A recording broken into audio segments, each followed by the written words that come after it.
Eh bien salut tout le monde, c'est Tiger Shark et aujourd'hui on se retrouve pour une nouvelle vidéo sur StarCraft. Aujourd'hui, mission 6 de la campagne Terran. Nous sommes donc toujours sur l'épisode 1. On va commencer par le petit briefing de ce qui se passait dans la mission précédente. La révolution, les fils de Coral et nous-mêmes avons aidé une planète à se rebeller contre le gouvernement, contre la Confédération. Parce que la Confédération c'est un peu la tyrannie. Et du coup, on a libéré une planète de la tyrannie de la Confédération. Donc, on est plutôt content. On est content. On a tout libéré. On a tout libéré. Du coup, on va commencer tout simplement par la cinématique, la chute de Norad 2. Je vous laisse la cinématique. Bon visionnage.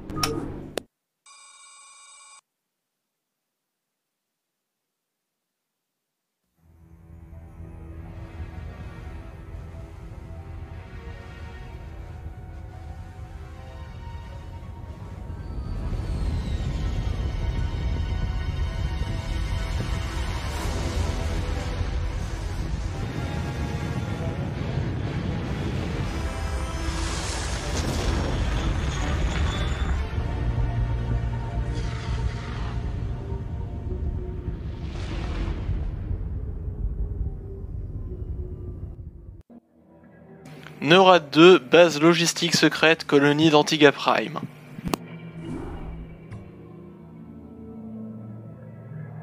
Depuis la révolte d'Antiga, la panique s'est emparée des confédérés. Les échanges de messages entre leurs avant-postes et leur quartier général de Tarsonis sont incessants. La plupart de ces transmissions sont lourdement cryptées, mais attendez, je détecte quelque chose.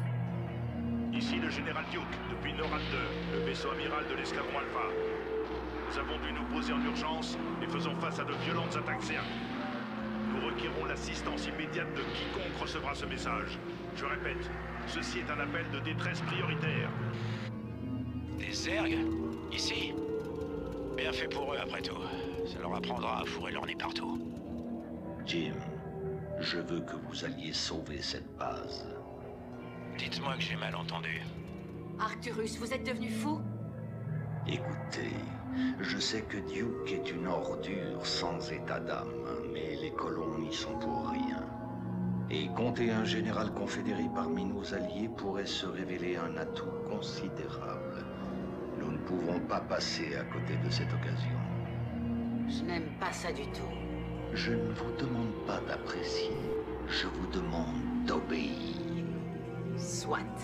Génial. Bon, puisqu'il faut y aller. Du coup, le Norad 2, vaisseau amiral de l'escadron Alpha de la Confédération, également piloté par le général Duke, s'est écrasé et nous avons Arcturus qui nous demande d'aller sauver le Norad 2. Du coup, nous devons conduire Raynor et deux transports jusqu'au Norad 2 pour qu'il soit sauvé. Voilà, nous allons donc commencer directement la mission. C'est pas une très grande mission, hein. On retrouve Raynor, voilà. Ici, c'est l'objectif de mission. Du coup, on va faire la bonne vieille technique du attaquer. On se dépêche d'attaquer. Alors, j'espère juste que les VCS vont pas prendre trop cher. Non, c'est bon, ils ont pas pris cher. Ils ont même pas pris cher du tout. Voilà, on a tout récupéré. Remarque, un bâtiment Terran dans les points de vie sont dans le rouge, se détériore peu à peu s'il n'est pas réparé. Génial, on va pouvoir aller réparer ça, sinon ça va cramer. Du coup, ici, nous avons la base qui protège le Norad 2. Du coup, vous pouvez voir à sa couleur que c'est un héros. C'est un héros de grande importance. Hein. Parce que heureusement qu'il est là, le Norad 2, en vrai. Hein. Vite, vite, vite, planquez-vous, planquez-vous. Et oui, il faut sauver le Norad 2. Alors le bon vieux général Duke que l'on n'aime pas, on va devoir le sauver. Donc là on a sauvé la petite base qui était censée représenter la Confédération. Du coup on vient en aide à la Confédération, qui sont pourtant nos ennemis. Hein. On voit qu'on n'est pas trop rancunier. Enfin, on est rancunier quand même. Hein. Du coup on va mettre des troupes dans les bunkers, parce que ce serait pas mal quand même d'avoir des troupes dans nos bunkers. Tac, que là, les bunkers sont complets maintenant. Et on va attendre que les VCS se forment. Comme ça, on pourra avoir un maximum d'argent. L'argent, c'est très important. Alors ça, c'est un niveau où on manque beaucoup d'argent. On va essayer de ne pas trop en manquer.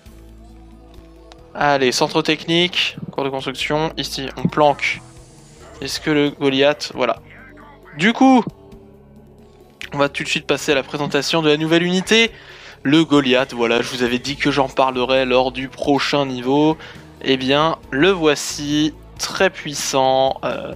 Il est majestueux, magnifique. Franchement, il n'y a pas meilleure unité contre l'aérien. Il fait 20 dégâts contre l'aérien, mais quand il est amélioré, eh bien, il a un bonus plus élevé que l'ombre.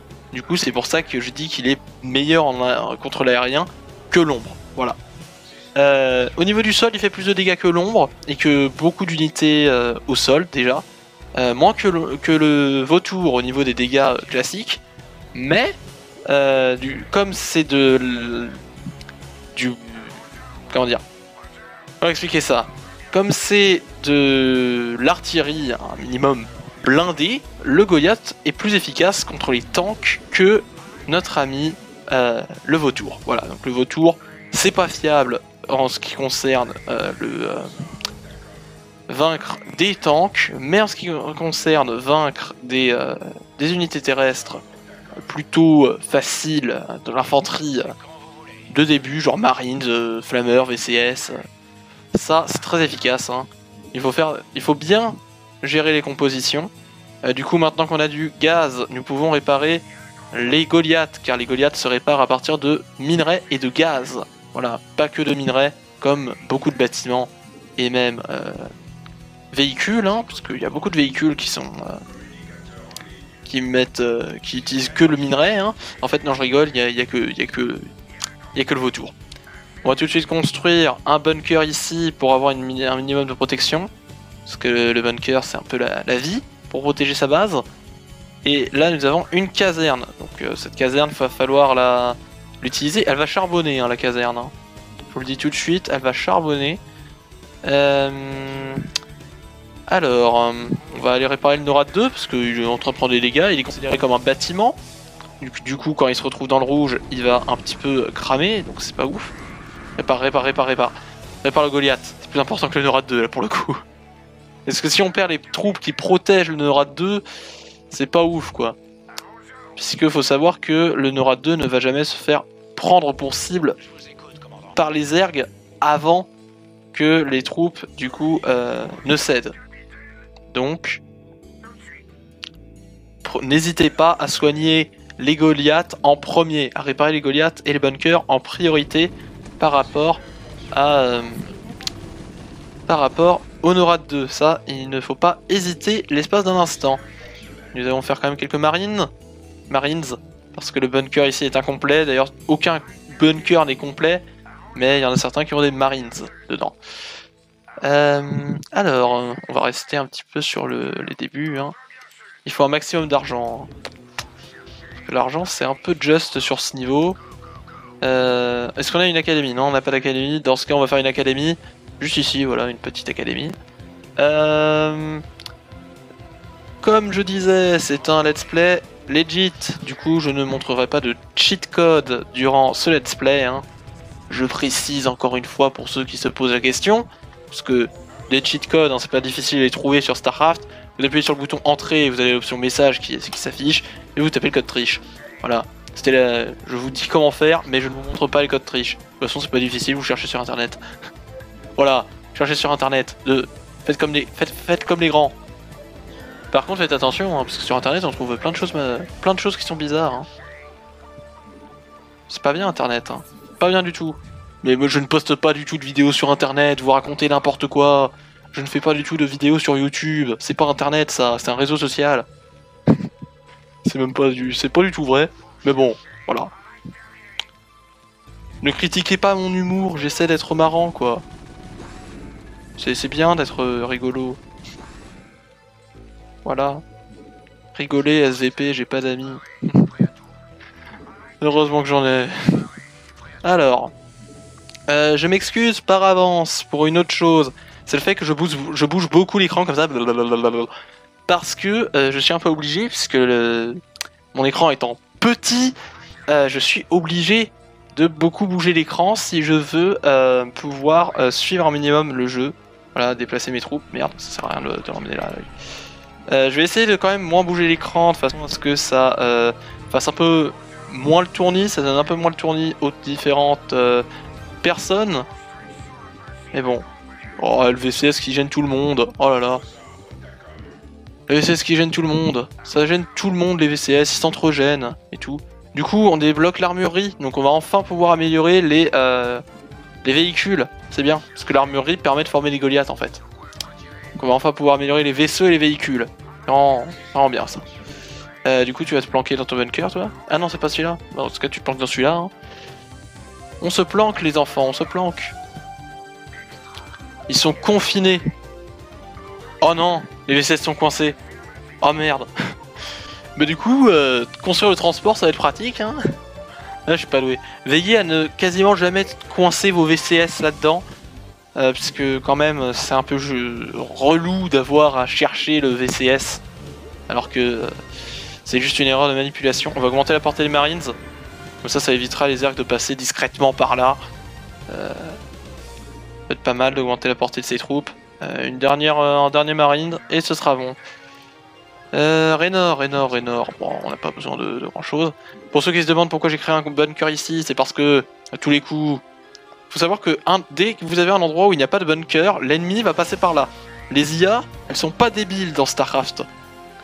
Elles ont pas de niveau de difficulté, et elles sont pas débiles. Mais genre vraiment pas. Du coup, veillez à construire vos bâtiments à proximité d'un bunker. Vous voyez qu'est-ce que je disais pour qu'ils soient protégés. C'est vraiment très important. Bon, dans le prochain niveau, on va débloquer le char de siège, je le dis tout de suite. Et du coup, comme ça, pour protéger les bâtiments, ça va être encore plus pratique. Mais vous faites pas avoir, quoi. Non, mais pourquoi j'ai construit mon truc là? Il y a l'arbre qui va empêcher d'avoir l'extension. Je pourrais pas avoir l'extension. Bah, du coup, Raynor, je l'ai réparé. On va quand même poster quelques petites mines araignées. Ça peut être pas mal. Ça peut être pratique. Du coup, ici, on va débloquer les propulseurs. Parce que les propulseurs, ça peut être pratique. Hein. Hop là, on va améliorer. On va poser une autre mine. Du coup, on n'a plus de mine, mais c'est déjà ça. Du coup, tu peux aller où, toi? Alors, je sais que par là, Liane, du coup, l'adversaire ne peut plus passer, puisque le bunker, maintenant, a une portée plus élevée. Donc, on va le déplacer là. Hein. Mais faisons attention, on n'est jamais à l'abri d'un débarquement. Alors, bon, on va aller réparer ça. Niveau ravitaillement, on est bien. On va commencer du coup à créer des Marines et des vautours pour l'assaut. Donc vous pouvez voir le Goliath ici qui nécessite l'armurerie. On va s'occuper de ça, ne vous en faites pas. La station Consat qui va nous permettre de faire un petit peu d'exploration. Hop là. Voilà. On peut dire qu'il est proche lui. Ils sont très proches. Et pour ceux qui se demandent, hein, ça sert à rien de monter par là, vous allez tomber sur des adversaires. Donc vous allez vous faire déglinguer, voilà. Et se faire déglinguer l'entrée de jeu, c'est pas ouf. Les stimulants, ça sert à rien de les débloquer quand on n'a pas l'extension, parce que quand on est sur StarCraft Brood War, on a une unité qui permet de soigner ses troupes. Donc les stimulants sont vraiment très efficaces. Parce que vous spammez les stimulants et les personnes soignent, et du coup... les médecins soignent et hop là. Vous êtes en permanence sous stimulant. Du coup, on va débloquer le vautour. Enfin, débloquer le vautour. On va former des vautours, on va former des marines aussi. Faut toujours que j'en mette un là. Les airs de Vespene épuisés, déjà. Après, c'est vrai que j'ai pas rigolé avec le Vespene quoi. J'ai immédiatement mis 3 VCS. Ouf. Allez, vous deux, vous rentrez là-dedans. Par contre, les vautours ils deviennent fous lorsqu'ils sont boostés. Hein. Ça devient fou. Ils vont dans tous les sens. On sait pas s'ils vont pas faire une bêtise ou non. C'est incroyable. C'est incroyable. Voilà, on va former quelques marines. Du coup, j'ai pas pu faire mon usine. J'ai encore pas mal de minerais, ouais j'en ai encore pas mal, Du coup on peut faire ça. Et voilà. L'armurerie. Nous avons donc 4 améliorations disponibles, elles sont très longues et très chères au fur et à mesure du temps. Vraiment, c'est pas ouf le prix. Du coup on peut améliorer les armes de véhicules, les armes de vaisseau, le blindage de vaisseau et les blindages de véhicules. Alors franchement StarCraft 2 est beaucoup mieux pensé puisque au moins l'armurerie améliore le blindage de vaisseau et de véhicules en même temps. Par contre c'est un peu plus cher, mais c'est mieux. Hein. On va aller réparer ça, du coup on lance l'amélioration des troupes terrestres. Du coup, hein, puisque quand même c'est un peu mieux. Alors quand on débloquera ce qui permet d'avoir les différents niveaux d'amélioration, construisez 2 armureries, ça fait largement le travail. Ça tourne bien, c'est pas trop cher. Donc, faites-vous plaisir. On peut construire les Goliaths, c'est bon. Goliath, donc c'est 100 de minerais et 50 de gaz. C'est un peu cher, mais ça va encore. On est encore dans le budget du pas trop cher. Donc là vous pouvez voir, hein, c'est entouré de défense anti-aérienne. Donc n'essayez pas de passer de force avec des ombres. Vous allez vous faire déglinguer. Je le dis tout de suite, hein, c'est un niveau où il y a 2 adversaires, donc la couleur bleue et la couleur jaune. Enfin orange, pardon. Voilà, là on a la base ennemie. On peut voir donc le terrier qui est le bâtiment principal des ergs. Et donc là les différents bâtiments supplémentaires pour les améliorations et tout comme ça. Là, on va former quelques marines encore. Et là on peut former quelques Goliaths. Les Goliaths c'est très important. Hein, puisque franchement, il n'y a pas plus pratique contre l'aérien. Et vraiment, hein. Un ennemi se ramène avec l'unité la plus puissante des Terrans, vous le déglinguez. Hein. Parce que l'unité la plus puissante des Terrans, c'est un vaisseau, notamment de ce type-là. Voilà, comme le NORAD 2. De style NORAD 2, c'est un cuirassé. Hein. Et du coup, c'est un vaisseau de combat très puissant. Et veillez à ce que vos cuirassés soient en groupe. Parce que tout seul, un cuirassé, c'est pas très efficace. C'est efficace contre l'infanterie, ça je dis pas, hein. Mais contre les Goliaths, c'est pas affronter quoi, 2 Goliaths? Et encore, c'est même pas sûr. C'est même pas sûr que ça puisse faire affronter 2 Goliaths à lui tout seul. Pour vous dire à quel point c'est faible, un cuirassé tout seul. Les meilleures unités, faut savoir que elles ne sont fortes qu'en groupe. Un groupe de 3-4 cuirassés, ça commence à vraiment devenir violent quoi. On va construire un petit peu de dépôt de ravitaillement par là. Là on a encore pas mal de minerais. Là, minerais 1500, donc voilà, le filon est bien. On va débloquer ça. Et niveau amélioration, bah, on n'a pas besoin d'aller plus loin. On va améliorer le blindage, puis on va partir à l'attaque. Hein. On va améliorer le blindage et on va partir à l'attaque. Parce que comme ça nous fera une grosse armée. On a déjà un des 2 transports qu'il faut pour l'objectif de mission. Le deuxième on va le former. Du coup on va faire un petit détour bien sympa. Hein. Ce n'est pas compliqué du tout. On a juste à détruire la colonie ici et après on passe tranquille. Puisque on n'a pas besoin de détruire toutes les défenses, regardez.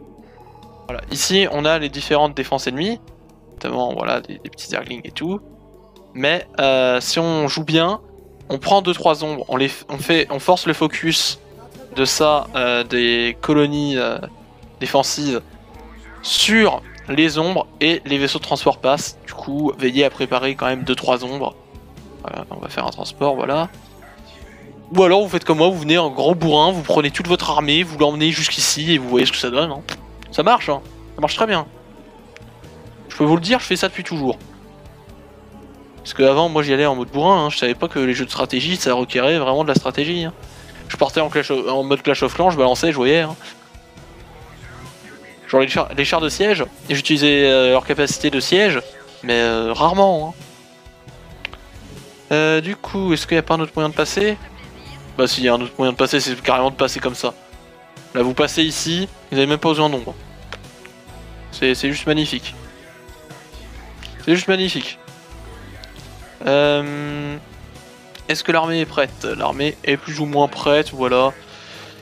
Il n'y a pas besoin de ravitaillement supplémentaire, c'est bon. On attend la fin de l'amélioration et on y go.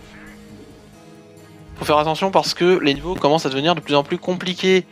C'est pas parce que la taille de la carte est petite que le niveau est forcément facile. Sachez-le. Hein. Parce que les niveaux... c'est vraiment pas facile en fait. Hein.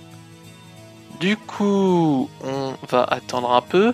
En attendant, on va s'amuser à faire ça. Je vous donne le tournis, ouais je sais. Du coup on va attendre un peu en attendant que les troupes se forment. On va juste vérifier que ça se forme. Hein, voilà. On va attendre un peu. Du coup. Oui je répète, beaucoup du coup. Ici ça va, il n'y a pas besoin de défendre. On peut voir le magnifique général Duke juste là. Hein. Là. Si les Marines veulent bien éviter de dire vous cherchez. Est-ce que ça vaut le coup de construire des ombres? On va construire des Goliaths supplémentaires, hein, ça peut servir. Ça peut servir en cas de grosse attaque, on va construire des vautours supplémentaires. Et puis voilà, hein. On va partir à l'assaut. C'est prêt? Ouais c'est prêt, voilà. On va dire que c'est prêt. On prend les Goliaths, on retire celui-là parce que celui-là il va servir à la défense. Vous utilisez la technique donc de l'attaque. Hein. Y a que avec le Terran qu'on a ce système de détection de radar, enfin de station consat, trucs comme ça. Du coup, faut vraiment s'en servir au maximum pour faire de l'exploration et trouver les points faibles ennemis. Là, j'attaque de front, mais il y a la possibilité de passer derrière. Parce que moi, j'aime bien les attaques de front. Ça montre bien ce que je suis réellement. C'est-à-dire une ordure. Parce qu'en vrai, sur StarCraft, on dirait pas, mais je suis une sacrée ordure. Hein. Je suis vraiment ce genre de personne qui va déglinguer l'adversaire sans pitié. Mais genre vraiment. J'utilise la pire compo au monde. Et ça s'appelle le full cuirassé. Bon, c'est beaucoup plus cancer sur StarCraft 2 que sur StarCraft 1. Mais quand tu vois 12 cuirassés qui arrivent sur ta base, et que toi, t'as aucun anti-aérien, je peux te dire que ça te met pas bien. Ça te met vraiment pas bien. Bah voilà. La victoire est presque à nous là. Parce que ça sert à rien. Hein. Vous pouvez voir du coup les Goliaths à l'action. Ils envoient des missiles contre les unités aériennes et au sol ils tirent avec leur fusil mitrailleur. Leur canon automatique jumelé. Ce qui explique pourquoi ils font 12 de dégâts. Voilà, vous voyez, l'amélioration je l'ai mis, ça fait 24 de dégâts du coup. Et seulement 13 au sol. Tandis que les ombres auraient eu un bonus de 2 de dégâts seulement. Voilà. Donc 22 face à 24. Vous continuez de façon exponentielle. Enfin, exponentielle, non. Vous augmentez de 4 à chaque fois et de 2 à chaque fois. Comme il y a 3 niveaux d'amélioration, le Goliath se retrouve à 32, tandis que l'ombre se retrouve à combien à 26. Bon, ça fait une grosse différence contre les cuirassés en vrai. Du coup, on a chargé Raynor dans le transport en question. C'est celui-là. D'accord. Du coup, on va gagner. Voilà, on va pas se compliquer la vie, on va pas aller chercher l'adversaire violemment. On va pas aller le buter. Enfin, on va y aller histoire de forcer l'adversaire à revenir sur ses pas et ne pas m'embêter du coup pour passer. On va faire la détection. Voilà, vous pouvez voir la magnifique base ennemie. La ruche, qui est donc le bâtiment mère de cette colonie, qui est donc l'extension, l'amélioration du terrier. J'allais dire de la couveuse, mais la couveuse, c'est ce qu'il y a avant le terrier. Voilà. Je vous expliquerai un peu plus en détail lorsqu'on jouera Zerg, parce que les Zerg, on les jouera dans pas si longtemps que ça. C'est comme ça, vous, et allez-y. Du coup, là, on va déglinguer l'adversaire, et tandis que eux, je vais les faire passer vraiment à la mode rapide.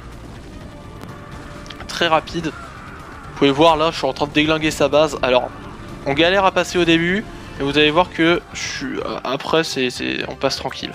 On passe vraiment tranquillement. Voilà. Nos troupes, ça se fait attaquer, c'est pas grave. Vous avancez, vous avancez, vous avancez. Vous passez, vous passez, vous passez. Voilà, de toute façon, là, on l'aura détruit. On amène tout à la balise. Et c'est la victoire. Je vous laisse donc le dialogue. Bien les derniers que je m'attendais à voir pointer le bout de leur nez. Qu'est-ce que vous me voulez, Minsk? Je vais vous le dire, moi, ce qu'on vous veut, espèce de salopard de confédéré de... Ça suffit. Laissez-moi faire. La Confédération s'effrite de toutes parts, Duke. Les colonies se révoltent et les ravages zergs se multiplient. Que se serait-il passé si nous n'étions pas intervenus? Allez au but. Je vous donne le choix. Vous pouvez retourner à la Confédération et vous condamner, ou rejoindre nos rangs et nous aider à sauver notre race tout entière face aux Zergs. Une décision plutôt simple, vous ne trouvez pas? Rejoindre vos rangs. Vous oubliez que je suis général. Un général sans armée. Je vous offre une place au sein de mon état-major, pas un vulgaire poste d'intendant sur une planète reculée, mais ma patience a des limites. Edmund. Très bien, Mengsk. Marché conclu. Vous avez fait le bon choix, Général Duke. J'arrive pas à croire que vous fassiez confiance à ce serpent. Ne vous inquiétez pas, Jim. C'est notre serpent maintenant. Victoire! Voilà, victoire, on a gagné. C'est du coup, on découvre que Mengsk recrute le général Duke. C'est très important parce que c'est grâce au général Duke que la Confédération, on va la faire chuter. Parce que vous vous doutez bien qu'on va faire chuter la Confédération. C'est vraiment pratique d'avoir du coup un ancien ennemi dans ses rangs, puisque comme ça on va connaître tout du plan ennemi, tout de son système défensif. C'est vraiment bien, vraiment très bien. Et comme disait Raynor, c'est un salopard confédéré, voilà. Mais maintenant c'est le serpent des fils de Corral, vous voyez? Ça fait un petit côté sympa. Maintenant c'est plus l'ennemi, c'est le gentil, vous voyez. Enfin, j'espère que vous voyez quoi ce que je veux dire. On va s'arrêter là du coup, j'espère que cette vidéo StarCraft vous aura plu. Si c'est le cas, n'hésitez pas à lâcher un petit pouce bleu, à vous abonner à la chaîne YouTube, ça fait toujours plaisir. C'était Tiger Shark, on se retrouvera dans de prochaines vidéos. À la prochaine, à plus.